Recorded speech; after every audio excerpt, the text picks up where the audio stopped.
tug'ilgan oyingizga qarab siz qanday energiyada tug'ilgansiz. Yanvar oyida tug'ilganlar, ular Saturn energiyasi bilan tug'ilgan bo'lib, juda ham mas'uliyatli, jiddiy va nimagadir erishishda oxirigacha kutadi, ya'ni juda ham sabrli.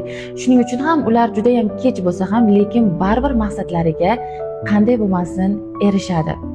Lekin hayotda juda ham erta ulg'ayadi, ya'ni hayot tashvishlari, hayot mas'uliyatlari bolaligidanoq boshlariga tushadi. Fevral oyida tug'ilganlar, ular juda ham kreativ va noodatiy fikrlar sohiblari hisoblanadi. Ya'ni ular hech kimni xayoliga kelmagan narsalarni o'ylaydi, fikrlaydi va amalga oshiradi.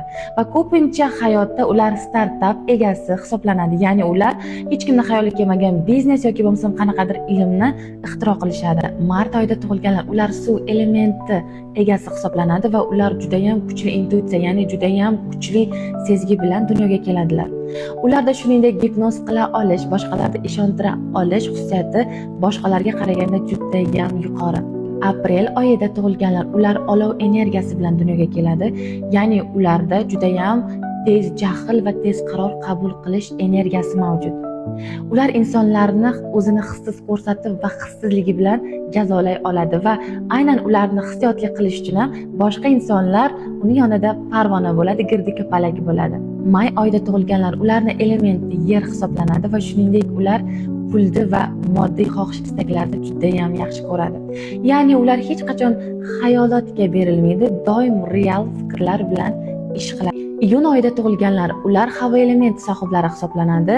Ular juda ham gapga usta, reklama qilishga juda ham usta bo'ladi. Shuningdek, bitta ko'rgan narsasini juda tez o'rganadi. Ya'ni umuman qilmagan, umuman bajarmagan ishni ham bitta ko'rsa, juda ham tez o'rganadilar va ular haqiqiy aql sohiblaridir. Iyul oyida tug'ilganlar, ularni elementi suv hisoblanadi. Ular juda ham oilaga, ayniqsa onaga bog'langandir. Juda ham emotsionalni, hissiyotli va juftini har bitta gapidan kuchli ta'sirlanadigan insonlar hisoblanadi. Agar iyul oyida tug'ilgan insoningiz bo'lsa, bilingki, u sizga hamma narsani bera oladi. Ya'ni siz xohlagan sevgi, moddiyat, xullas nima bo'lsa ham iyul oyida tug'ilganlar yaxshi ko'rgan insoniga qanday bo'lmasin barcha narsani tuhfa etadilar. Avgust oyida tug'ilganlar, ularning elementi olov. Ular juda ham diqqat markazida bo'lishni yaxshi ko'radi. Bilasizlarmi, ularni kimlarga o'xshataman? Jangda yengilishini bilsa ham, lekin oxirigacha jang qiladigan jangchilar bo'ladi. Xuddi shunaqa ular ham hayotda o'lsa o'ladiki, hech qachon g'ururidan voz kechmaydi va ular boshqa oylarga qaraganda juda ham kuchli issiq auraga ega hisoblanadi. Buni esa siz avgust oyida tug'ilgan insonni yoniga kelsangiz sezasiz, undagi issiq aurani yoki bo'lmasa juda ham kuchli magnitni. Sentyabr oyida tug'ilganlar, ularning elementi yer hisoblanadi. Ya'ni ular mayda-mayda detallarga ham e'tibor qaratadi. Sizni ozgina sochingiz chiqib qolgan bo'lsa ham juda ham asabiylashib ketadi. Uyda har doim shkaflari saramjon bo'lishi kerak, idishlar yuvilgan bo'lishi kerak, hamma narsa ideal bo'lishga intiladi. Shuningdek, ularda yana bir xususiyat bor, ya'ni shifokorlik missiyasi bo'lganligi sababli kimnidir, qaysidir insonni tana a'zosi og'risa, ular qo'lini qo'yishi bilan o'sha a'zoni og'rig'i kamayishi mumkin. Ya'ni ularda shifokorlik missiyasi bo'lganligi uchun ularda shifo beruvchi biotok mavjud bo'ladi. Oktyabr oyida tug'ilganlar, ular havo energiyasi bilan tug'iladilar. Va oktyabr oyida tug'ilganlar doimo ko'zi bilan sevadigan shaxslardir.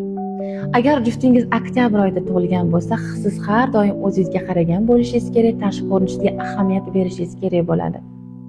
Va agar ozgina o'zingizga qaramay qo'ysangiz yoki o'zingizni sevmay qo'ysangiz, bilingki, u sizdan juda ham tez zerikadi, chunki ular go'zallik sohibi hisoblanadi va har doim moda yaratuvchilari oktyabr oyida tug'ilgan bo'ladi. Juda kuchli modellerlar ham va dizaynerlar ham oktyabr oyida tug'ilgan. Noyabr oyida tug'ilganlar, ularning elementi suv hisoblanadi va noyabr oyida tug'ilgan insonlarni siz hech qachon alday olmaysiz. Ular ko'zingizga qarab nimani o'ylayotganingizni, nimani xayol qilayotganingizni bittada anglaydilar. Shuningdek, ularga boshqalarga berilmaydigan xarizmatik aura ham sovg'a qilingan, chunki ularni boshqaruvchi sayyora bu Pluton hisoblanadi. Pluton esa bu albatta transformatsiyalar va o'zgarishlar sayyorasi hisoblanadi.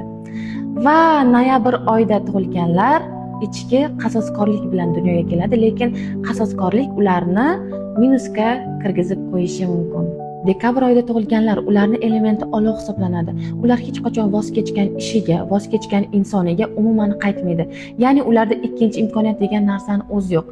Ular faqat bir marta imkoniyat beradi. Agar siz bir marta bergan imkoniyatidan foydalana olmadingizmi, ular hayotidan osonligina chiqarib yuborishadi.